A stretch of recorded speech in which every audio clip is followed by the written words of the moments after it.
పైగా దేశం మొత్తం రాష్ట్రం మొత్తం ముక్త కంఠంతో ఒకటై మహిళా సంఘాలు ఆ పోలీస్ స్టేషన్ మీద నిలబడి ధర్నా చేస్తే రేవంత్ రెడ్డి కాంగ్రెస్ వాళ్ళు ఇదేం అన్యాయం అని చెప్పేసి లోపల అందరు ప్రశ్నిస్తే రేవంత్ అండ్ బండి సంజయ్ చేతులెత్తేసినాక రేవంత్ రెడ్డి బండి సంజయ్ చేతులెత్తేసినాక జనాగ్రహానికి జడిసిన రేవంత్ సర్కారు యోగ్యమని దించింది.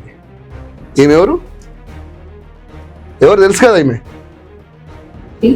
మొత్తం సమస్యను ఏదో పరిష్కారం చేసినాము అనేటటువంటి ఆలోచనతోని అవాకులు చెవాకులు నా మీద వాగుతున్నటువంటి సందర్భాన్ని మనం చూసాం. అవాకులు చెవాకులు కాదు, నీ చెంపలు వలగొట్టాలి. పార్టీ పెట్టినాడు అమ్మను బొమ్మనని మాట్లాడుతీవి కదా, 2 ఏళ్ళ అమ్మాయి గురించి మాట్లాడుతీవి కదా. ఆనాడు స్క్రిప్ట్ ఇస్తేనే చదివినావు, ఈనాడు స్క్రిప్ట్ ఇస్తేనే చదువుతున్నావు. సిగ్గుండాలి కవిత నీకు. అందుకని నేను నప్తాలు నక్క అంటున్నా, అందుకని నేను శూర్పనక అంటున్నా. ఎందుకు అంటున్నా మొత్తం మీకు తెలియాలి. ఏమైనా అన్నది నేనే, నాకేం మొహమాటం లేదు. కవిత మాట్లాడవా, బండి సంజయ్ అంటే రేవంత్ అంటే కోపం వస్తుందని భయపడుతున్నావా, మళ్ళా జైలుకు పంపిస్తున్నావా అని అంటే అవాకులు చెవాకులు అంటున్నావు.